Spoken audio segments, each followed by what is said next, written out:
Miracles TV நேயர்களுக்கு வணக்கம். இன்றைக்கி நம்ம எதை பற்றி பார்க்க போகிறோம் அப்படின்னாக்கா, கிராமத்து ஸ்டைல் மாங்காய் ஊறுகாய் பற்றி தான் ஃப்ரெண்ட்ஸ் பார்க்க போகிறோம். அது எப்படி செய்கிறது அப்படின்னாக்கா, மாங்காய் ஊறுகாய் நல்ல புளிப்பு மாங்காய் ஊறுகாவாக நல்ல ஓரளவு காய் முக்கால் பதம் காயாக இருக்கக்கூடிய மாங்காய், சரிங்களா? காய் தான் இதுக்கு நல்லாயிருக்கும். அதில் நல்ல காய் கொஞ்சம் நல்லா பிஞ்சாக இருக்கிறதா பார்த்து வாங்கிக்கோங்க. அழுந்துனா கையை வச்சு அழுத்துனா நமக்கு அமுங்காமல் கல் மாதிரி இருக்கணுங்க ஃப்ரெண்ட்ஸ். அந்த மாதிரி ஒரு 2 கிலோ எடுத்துக்கோங்க ஃப்ரெண்ட்ஸ்.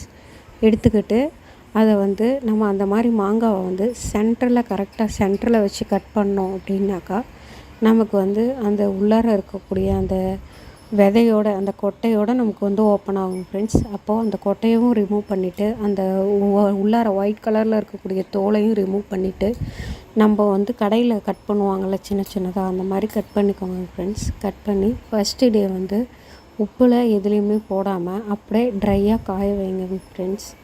காய வச்சுட்டு அதுக்கப்புறம் அதில் நைட்டுக்காக வைக்கும்போது உப்பு போடுங்க ஃப்ரெண்ட்ஸ். உப்பு போட்டுட்டு அதுக்கு தேவையான அளவு உப்பு, கொஞ்சம் உப்பு தூக்கலாகவும் இருந்தாலும் ஒன்றும் பிரச்சனை இல்லைங்க. ஏன்னா அப்போது தான் நமக்கு அந்த மாங்காய் ஊறுகாய் வீணாகாது. அதனால் நல்லா போட்டு ஊற விட்டுட்டு ஒரு 3 days நல்லா டெய்லியும் மார்னிங் ஈவினிங் குலுக்கி விட்டுட்டு 3rd day எடுத்து நல்லா காய வைங்க ஃப்ரெண்ட்ஸ். நல்லா 3rd 4 5 days வரையும் நல்லா ட்ரையாக காய விட்டுருங்க ஃப்ரெண்ட்ஸ். காய விட்டுட்டு இதை அடுத்தது இப்போது நம்ம தாளிக்க போகிறோம். தாளிக்கிறதுக்கு நம்ம வீட்டில் யூஸ் பண்ணக்கூடிய விளக்கெண்ணெய், நல்லெண்ணெய், இது 2 தான் மேக்ஸிமம் அதுக்கு வீணாகாமல் பார்த்துக்கக்கூடிய எண்ணெய்ங்க ஃப்ரெண்ட்ஸ். அதை நம்ம அதுக்கு தேவையான அளவு எடுத்துக்கிறோம். ஒரு சின்ன பவுல், நார்மலான பவுல் இருந்ததுன்னா அந்த பவுலில் சின்னதாக எடுத்துக்கோங்க.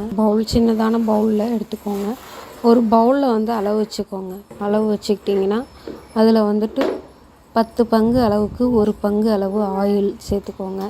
அந்த மாதிரி சேர்த்துக்கிட்டு அதுக்கப்புறம் அந்த பவுலில் நமக்கு அரை பவுல் அளவு வெந்தயம் ஃப்ரெண்ட்ஸ், அரை பவுல் அளவு கடுகு, இது 2 எடுத்துக்கோங்க. அப்புறமேட்டுக்கா மிளகாய் காஞ்ச மிளகாய் காரத்துக்கு தேவையான அளவு எடுத்துக்கோங்க. ஒரு பிஞ்ச் பெருங்காயம் பவுடராக இருந்தாலும் சரிங்க ஃப்ரெண்ட்ஸ், கட்டி பெருங்காயமாக இருந்தாலும் பரவாயில்லைங்க ஃப்ரெண்ட்ஸ், 2ஐயும் எடுத்துக்கோங்க, சரிங்களா? அடுத்தது கடுகு தாளிக்கிறதுக்கு எடுத்துக்கோங்க. வெந்தயத்தையும் கடுகையும் ட்ரை ஆகிற அளவு ஒரு ட்ரை பேனில் போட்டு, நல்லா ஒரு ட்ரை பேனில் அந்த வெந்தயத்தையும் கடுகையும் தனித்தனியாக ஏன் ஆயில் விடாமல் அப்படியே வருங்க ஃப்ரெண்ட்ஸ். நல்லா பொடங்கும் போது நல்லா அந்த ஒரு சவுண்ட் மட்டும், எல்லாமே அந்த மாதிரி சவுண்ட் கேட்டதும் எடுத்துருங்க வெந்தயத்தையும் கடுகையும். அதையும் 2த்தையும் பவுட்ரு பண்ணி வச்சுக்கோங்க. லைட்டாக அதே மாதிரி சிம்மில் வச்சு நமக்கு தேவையான அளவு காஞ்ச மிளகாவை ட்ரை பேனில் நல்லா வறுத்து எடுத்துக்கோங்க. அந்த கலர் சேஞ்ச் ஆகணும், மிளகாய் அந்த கலர் சேஞ்ச் ஆகணுங்க ஃப்ரெண்ட்ஸ். ரொம்ப சேஞ்ச் ஆகிடுச்சுனாக்கா நமக்கு டேஸ்ட்டே மாறி போயிடுங்க ஃப்ரெண்ட்ஸ். அதனால் அந்த கலர் சேஞ்ச் ஆகிற அளவு மட்டும் வறுத்துக்கோங்க. வறுத்து எடுத்துக்கிட்டு அதையும் பவுட்ரு பண்ணிக்கோங்க. அடுத்தது நமக்கு தேவையான அளவு ஆயில் ஊற்றிக்கோங்க. ஆயில் ஊற்றி அந்த ஆயில் அந்த பவுல் அளவு சொன்னால் இந்த மாதிரி எடுத்துக்கோங்க. எடுத்துக்கிட்டு அந்த ஆயில் பொரிஞ்சதும் கடுகு, தேவையான அளவு கடுகு போட்டுக்கோங்க. கடுகு போட்டுட்டு நல்லா இதானதும் இந்த மாங்காய் ஊறுகாவை எடுத்து ட்ரையாக நல்லா வடிகட்டின ஒரு முருகாவை அதில் கொட்டுங்க ஃப்ரெண்ட்ஸ். அதில் கொட்டினதும் அது நல்லா உஸ்ஸுன்னு சவுண்ட் கேட்கும் ஃப்ரெண்ட்ஸ். கேட்டதும் நல்லா ஒரு 2-3 கிண்டி விடுங்க. கிண்டி விட்டுட்டு அந்த அரைச்சி வச்சுருக்க அந்த பவுடர் இருக்குது பார்த்தீங்களா, அந்த வெந்தய பவுட்ரு, கடுகு பவுட்ரு, அது 2ஐயும் ஃபஸ்ட்டு போட்டு மிக்ஸ் பண்ணிக்கோங்க. அதை ஒரு பிஞ்சு பெருங்காயத்தூள் அதையும் போட்டுக்கோங்க. அடுத்தது மிளகாய் சொன்னாங்க பார்த்தீங்களா, அந்த மிளகாவை நல்லா மிக்சியில் அடித்து அதையும் கொட்டிக்கோங்க.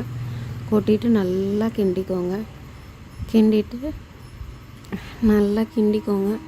கிண்டிட்டு அதுக்கப்புறம் நல்லா சூடாக ஆறுனதுக்கப்புறம் நல்லா ஒரு கண்ணாடி பாட்டிலில் நல்லா ட்ரை பண்ண, நல்லா வாட்டர் எதுவுமே இல்லாமல், எண்ணெய் பிசுக்கு எதுவுமே இல்லாத ஒரு கண்ணாடி பாட்டிலில் போட்டு நல்லா டைட்டாக மூடி வச்சுருங்க. ஒரு குட்டி கொண்டு ஸ்பூன் போட்டுக்கோங்க. நம்ம கை வச்சோம் அப்படின்னாக்கா அது வீணாகிடுங்க ஃப்ரெண்ட்ஸ். ஒரு குட்டி கொண்டு ஒரு ஸ்பூன் வந்து அதில் போட்டு வச்சுக்கோங்க. சரிங்களா? கண்டிப்பாக இதை யூஸ் பண்ணி பாருங்கள் ஃப்ரெண்ட்ஸ். நல்ல டிப்ஸ் தான். Thank you friends.